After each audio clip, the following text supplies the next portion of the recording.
Hello everyone, कैसे हैं आप सभी लोग। आई होप कि अच्छे होंगे। तो आज के ब्लॉग की स्टार्टिंग करते हैं मॉर्निंग के टाइम से। तो जी अभी बज रहा है सुबह के 5 और देखिए मैं शावर लेके आ चुकी हूँ। तो आज हमारे घर पे है श्राद्ध। तो सबसे पहले हम लोग थोड़ा सा गूँध लेंगे आटा, क्योंकि पूरी बनानी है। तो जो पंडित जी आने वाले हैं उनका टाइम है 7 बजे का। तो 7 बजे तक उनके आने तक हमें घर का सारा काम करना होगा। मैं तो उठी थी लेट में, मैं लगभग 5 बजे उठी थी और रेनू दी उठ चुकी थी जल्दी। तो उन्होंने जितना भी झाड़ू पोछा था वो काम पहले ही कर लिया था। देन उसके बाद हम लोग अपने अपने वॉशरूम में गए और शावर लेके आए। एंड उसके बाद हमने एंटर करा किचन में, क्योंकि जब श्राद्ध होता है तो बिना नहाए धोए किचन में एंटर नहीं होते। और पंडित जी श्राद्ध भी किचन में ही करने वाले थे, क्योंकि किचन का जो रूम है काफ़ी ज़्यादा स्पेस है उसमें। तो यहाँ पे देखिए मॉर्निंग में ना मैं सबसे पहले आटा गूँधने लग गई थी, क्योंकि रेन दी ने बोला कि तब तक वो और काम कर लेती तो आटा गूँध लो। तो पता है क्या हुआ ना, आज जैसे ही मैंने आटा निकालने लगी तो आटे का जो कंटेनर था ना उसमें आटा पूरा ख़त्म हो चुका था। और मैं एक बोलती भी हूँ आपको, तो गुस्सा तब आता कि जब आटा का कंटेनर ख़त्म हो जाता है और उस टाइम पे ना आटा दूसरे कंटेनर में होता है। तो उसके बाद मैंने फटाफट से दूसरे कंटेनर से आटा निकाल लिया था। और पता है मॉर्निंग में उठने में ना काफ़ी ज़्यादा अच्छा हो जाता है, काम भी सारा हो जाता है। और मैं तो भले छुट्टी के दिन लेट उठती हूँ, बट यहाँ पे आके मैंने ये देखा ना कि ये रूटीन है इन लोगों का। ये लोग हमेशा 3:30 4 बजे तो इनका मतलब मैक्सिमम टाइम है कि ये उठ ही जाते हैं। और सुबह के 8 बजे तक इनका सारा काम, इवन नाश्ता तक हो जाता है। उसके बाद जाके लोग रेस्ट करते हैं थोड़ी देर, अगर टाइम मिले तो। अगर कहीं जाना हो या कुछ फंक्शन हो तो फिर तो कहाँ हो पाता है। बट ये है कि हाँ, मॉर्निंग में इनका 8 बजे तक सारा काम हो जाता है। तो इस वजह से मेरा क्या हो रहा है कि मैं उठ रही हूँ और उसके बाद शावर लेके आ रही हूँ। देन उसके बाद ब्रेकफास्ट किया एंड थोड़ी देर थोड़ा नॉर्मली घर का जो काम है कुछ बहुत वो कर लेती हूँ। देन उसके बाद रेस्ट कर लिया। बट आज शायद इस वीक में पहली बार ऐसा हुआ कि मैं 5 बजे उठी हूँ, क्योंकि रेंजना मुझे कल बोलता है कि कल थोड़ा जल्दी उठ जाना सुमन, थोड़ा सा मेरी हेल्प कर देगी। तो फिर होता ही है यार, क्योंकि बहुत ज़्यादा काम हो जाता है। ऊपर से पकवान भी अलग अलग टाइप के बनाते हैं और वैरायटीज़ भी हो जाती है पकवान बनाने में।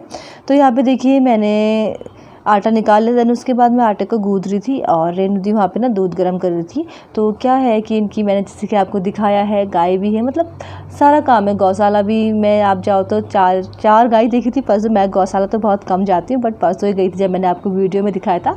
तो फिर वहाँ से आता है दूध। देन उसके बाद और काम करने होते तो वो भी लगी थी, मैं भी लगी थी, बट बच्चे अभी तक सोए थे। तो यहाँ पर देखिए लेके आ रखे हैं। एक्चुअल में क्या है ना कि बहुत लोग को दूध लगा रखा है, तो अभी एक घर के लिए थोड़ा सा दूध कम है, क्योंकि अभी ना गाय दूध भी कम दे रही है। और दूसरी बात ये है कि ना अगर जैसे हम गाय का दूध अगर ये छुटाते हैं ना, तो अंकल जी का कहना ये है कि हम भले मतलब बाज़ार से लेके आए थोड़ा बहुत, पर जिसके बच्चे हैं उनको दूध ज़रूर देना घर का, क्योंकि घर का दूध काफ़ी ज़्यादा अच्छा होता है। और सबसे बड़ी बात है कि उसमें 0% मिलावट है, बिल्कुल भी पानी की मिलावट नहीं होती है। और देखिए ये सारा सामान हम लोगों ने यहाँ पर रख दिया है कि पंडित जी आएँगे और आने के बाद इस यहाँ पर सब ये सामान जाएगा नीचे रूम पे और सारा काम हो जाएगा। तो आधा काम तो हमने रात को ही कर लिया था। जैसे देखिए हमने खीरा कद्दूकस रात को कर लिया था। और रायते में जो हम लोग राई डालते हैं ना, उसको भी हमने रात को पीस के, राई मिर्ची सब पीस के रख ली थी। और अभी देखिए कुछ भी नहीं करना, बस हमने इसको सबको आपस में मिक्स कर देना है। तो मैंने जैसे ही जो दही की पन्नी थी उससे दही निकाली और जितना जो हम लोगों ने रात को ही किया हुआ था काम उसको फटाफट से कर दिया। और यहाँ पे देखिए हमारा रायता एकदम तैयार हो चुका है। और जैसे हमारा रायता तैयार हुआ, देन उसके बाद उसको मैंने फ्रिज में रख लिया था, क्योंकि गर्मियों का टाइम है तो रायता खट्टा हो जाएगा। और देखिए रेंज ने नीचे सारा सामान रख लिया है। पंडित जी का हो रहा है वेट, क्योंकि पंडित जी ने 7 बजे का टाइम दिया था कि वो 7 बजे आएंगे करके। और यहाँ पे देखिए ये है इनकी दूध की बाल्टी जो दूध आता है। और उसके बाद रेंज ने सबके डब्बों में दूध डाल दिया था और फिर वो अपने काम पे लग चुकी थी। बाकी अभी खाना बनाना था, मतलब ये था कि रेंज ने जो रखना था मंदिर में वो सारा तो उन्होंने अपने आप बना लिया था, बट और जो एक्स्ट्रा था वो मैंने बोला मैं बना लूँगी। तो सबसे पहले बच्चों ने भी ये भी शावर ले लिया था। और बच्चे जब से यहाँ आए ना वो बस शावर से ही नहाते हैं। तो फिर बच्चे शावर लेके आ चुके थे और मैंने फटाफट से देखिए इनके कपड़े भी वॉश कर लिए थे, क्योंकि वॉशिंग मशीन में डालना होता है। हमारे नहाने तक हमारे कपड़े अच्छे से क्लीन हो जाते हैं। तो जितने भी कपड़े थे मैंने बोला पहले मैं धूप में डाल के आती हूँ, वरना क्या होता है ना कि आजकल बहुत तेज़ धूप लगती है। और जब धूप लगती है तो कपड़ों का जो कलर होता है वो फेड हो जाता है। तो अगर अभी हम 7 बजे भी अगर हम कपड़े धूप में डालते हैं ना, तो 10 बजे तक आराम से हमारे कपड़े सूख जाते हैं। तो यहाँ पे सारे के सारे देखिए कपड़े मैंने डाल दिए हैं, सबके जितने भी थे हम लोगों के सबके कपड़े यहाँ पे मैंने अच्छे से धूप में डाल दिए। देन उसके बाद जाके अभी मैं आपको दिखाती हूँ यहाँ का व्यू। और मॉर्निंग के टाइम का व्यू आप देख सकते हैं, सूरज भगवान अभी अच्छे से नहीं आ रखे हैं और अभी 7 भी नहीं बजा हुआ, तो आप देख सकते हैं कितना अच्छा व्यू लग रहा है। तो इसके उस साइड पे थोड़ा सा दूर पे मेरी मम्मी लोगों का घर है और ये है मेन रोड। और ये देखिए जो ये आपको पेड़ दिखाई दे रहा है ये फार्म हाउस में रहे हैं। तो अब चलते हैं सीधे अंदर की ओर और करते हैं और काम। उसके बाद था रेणु ने थोड़े बहुत बड़े बना लिए थे, फिर मैंने बोला चलो अब मैं बना लेती हूँ। तो मेरी रेणु जी की आदत है कि वो चम्मच से बनाती है और मेरी हैबिट है कि मैं हाथ से बनाती हूँ। तो ये है उड़द की दाल के बड़े, जो बिना धोए वाले उड़द की दाल होती है उसके। तो अब मैं उसको बना लूँगी। तो उसको बनाने के लिए पता है मैं क्या करती हूँ, मैं ना हमेशा एक कटोरी में ना पानी रखती हूँ। तो देखिए क्या होता है, उड़द की दाल ना बहुत फिसलती है। आप जब भी पानी को अपने हाथ में लगाएंगे ना, तो उससे क्या होता है कि फिसल के एकदम आराम से ऑयल में गिर जाएगी। और अभी मुझे लगा कि थोड़ा सा ना जो ये है इसका जो बैटर तो रेडी कर रखा है वो थोड़ा सा मतलब पतला हो रहा था। तो हमने इसमें थोड़ा सा ऐड किया चावल का आटा, जिसकी वजह से ना काफ़ी ज़्यादा क्रिस्पी भी बन गई थी, जो बड़े थे और बहुत ज़्यादा यम्मी हो रहे थे। तो अब देखिए मैं इस तरीके से बना रही हूँ, जो बहुत अच्छे दिखने में भी अच्छे लगते हैं, खाने में भी बहुत ज़्यादा टेस्टी होते हैं। बट मांस तो हम अपनी भाषा में बोलते हैं, लेकिन उड़द की दाल ना शरीर के लिए ज़्यादा फ़ायदेमंद नहीं है, क्योंकि ना बहुत लोगों को इससे गैस होती है। स्पेशली मुझे आजकल ना ये मांस की दाल बिल्कुल नहीं पचती है। बट मेरी ना फेवरेट है, ये बड़े हो गए, मांस की पूरी हो गई और मांस के चावल की रोटी हो गई, ये मुझे बहुत पसंद है। बट अभी थोड़ा सा आजकल अवॉइड कर रही हूँ, क्योंकि थोड़ी सी मुझे गैस की और पेट की थोड़ी सी प्रॉब्लम हो रही है। तो यहाँ पे देखिए मैंने सारे के सारे बड़े डाल दिए और रेणु जी यहाँ पे खीर बनाना स्टार्ट कर रही है। तो आज हमने ना चप्पल पहने हैं पाँव में और हम सब के सब मतलब ऐसे है। देन उसके बाद देखिए मैं यहाँ पे बड़े कितने अच्छे शेप में लग रहे ना। तो यही होता है, गर्मी हो या ठंडी हो, अगर हम मॉर्निंग के टाइम पे उठ जाए ना, तो हमारा सारा काम बहुत जल्दी और बहुत आसानी से हो जाता है। इवन 9:30 बजे तक हम लोगों का ये काम हो गया था। और पता है हम सोचते हैं कि नहीं ठंडियों में हम लेट उठेंगे, बट ऐसा नहीं, क्योंकि देखिए ठंडियों में क्या होता है, दिन काफ़ी छोटे होते हैं और रातें काफ़ी ज़्यादा लंबी होती है। बट गर्मियों में उसके अपोजिट होता है, क्योंकि हमारे जब हम उठे ना 5 बजे तो काफ़ी ज़्यादा उजाला हो चुका था, लग भी नहीं रहा था कि मतलब 5 बज गए हैं। बट बच्चे तो आराम से उठे 7 बजे के बाद, लेकिन हम लोग उठे 5 बजे। तो यहाँ पे हमारा देखिए ये काम हो चुका है। अभी हेमादी बैठी हुई है नीचे। एक्चुअली मैं इनको हेमादी इसलिए बोल रही हूँ, मेरे बच्चे इनको हेमादी बोलते हैं। तो ये ना अभी ड्राई फ्रूट्स को थोड़ा बहुत कूट रही हैं, ताकि ड्राई फ्रूट्स को अभी खीर में डाल सके। और देखिए यहाँ पे बन चुके हैं मेरी बड़ी, बहुत ज़्यादा बड़े मतलब बनाने थे, क्योंकि एक पतीला पूरा फुल भर रखा था हम लोगों ने, और इनवाइट भी थे 2-4 फैमिलियाँ। तो ये देखिए सबके सब बन चुके हैं, कितने अच्छे लग रहे ना।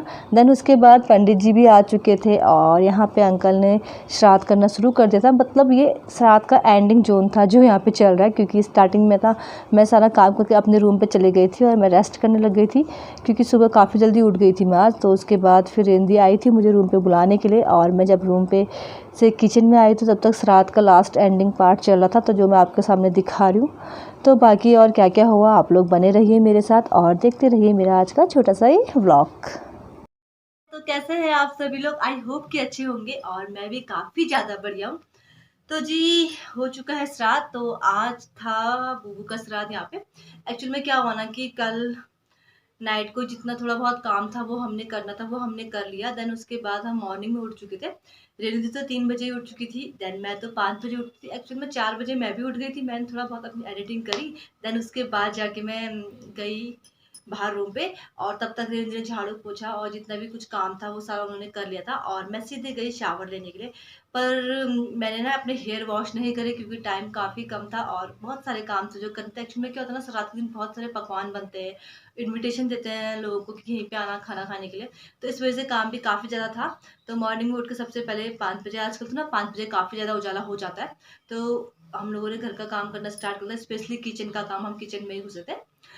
एंड पंडित जी ने टाइम जैसे कि वो 7 बजे आ जाएंगे श्राद्ध करने के लिए, तो इस वजह से ना हम थोड़ा सा जल्दी जल्दी काम करा था। तो मेन क्या था मुझे तो उतना आइडिया नहीं है, बट ये था कि जितना भी सामान था वो सब रेणु जी ना कल रात से ही रखना स्टार्ट करने लग गई थी, और पंडित जी के यहाँ तक सारा सामान वहाँ पे सब कुछ लगा हुआ था ताकि वो आए और श्राद्ध करे। देन उसके बाद जो खाना बनाना था, क्योंकि इनवाइट काफ़ी लोग थे और अकेले आदमी के लिए इतना काम करना बहुत ज़्यादा मुश्किल हो जाता है। स्पेशली पता है रेंदी कल कह भी रही थी कि अगर तू नहीं होती ना तो बहुत ज़्यादा काम हो जाता है, क्योंकि क्या होता है ना कि देखो फ्राई करो चाहे आप बड़े बनाओ या कुछ भी बनाओ, उसमें ना टाइम बहुत ज़्यादा लगता है। तो रेंदी से मैंने बोला कि आप बस जो जो मतलब पूजा में रखते हैं वो आप बनाओ, बाकी सब मैं बना लूँगी, ताकि वो थोड़ी देर अंकल जी के संग पूजा में बैठ भी जाए। तो फिर रेंदी ने स्टार्टिंग में 2-4 पूरियाँ बनाई, थोड़े बहुत बड़े जो निकाल के रख दिए थे जो चढ़ाने थे। देन उसके बाद सारे के सारे मैं आ चुकी थी किचन में और मैंने बनाना स्टार्ट कर लिया था। तो इससे क्या हुआ कि वो अपने काम में लगी रही, क्योंकि पंडित जी होते हैं ना, कभी कुछ मंगाते हैं, कभी कुछ मंगाते हैं, कभी पूजा करने के लिए बुलाते हैं, तो इस वजह से इंसान बढ़ जाता है। तो फिर मैं काम करने में थी और वो जाके वहाँ पे जो भी पंडित जी बोलते वो कर रही थी। देन उसके बाद पता है क्या हुआ कि मैं काफ़ी ज़्यादा जल्दी उठ गई ना, इस वज़ह से ना मुझे बहुत ज़्यादा नींद आ रही थी और श्राद्ध चल ही रहा था और मैं सीधे अपने रूम पे आई और मुझे नींद आ गई। फिर 10 बजे जब श्राद्ध खत्म हुआ तो रिद्धि मुझे बुलाने के लिए आ रही कि यार क्यों नहीं रही है, चल खाना खा लेते हैं, क्योंकि हमने खाना नहीं खाया था। एंड सबसे बड़ी बात है कि जिस दिन श्राद्ध होता है उस दिन बिना नहाए किचन में कोई भी नहीं एंटर करता है, तो इस वजह से हम लोग बस सब ऐसे ही थे। देन श्राद्ध खत्म हुआ, फिर हमने खीर खाई, रायता खाया, बड़े खाए, पूरी खाई, फिर उसके बाद प्रसाद खाया। तो काफ़ी ज़्यादा अच्छा रहा। मम्मी लोग भी आए, मेरे मम्मी पापा लोग सब आए और मम्मी पापा लोगों ने लंच भी यहीं पे किया और मम्मी ने तो ब्रेकफास्ट भी यहीं पे किया। देन उसके बाद मम्मी लोग चले गए और पता है मैं उसके बाद एडिटिंग करना एकदम दिमाग से आउट ही हो गया कि मुझे वीडियो भी शूट करनी, क्योंकि क्या होता है ना, मम्मी पापा लोग सब बैठे थे तो हम लोग गप्पे मारने लगे और इवन गप्पे मारते मारते 3 के 3 बज चुके थे।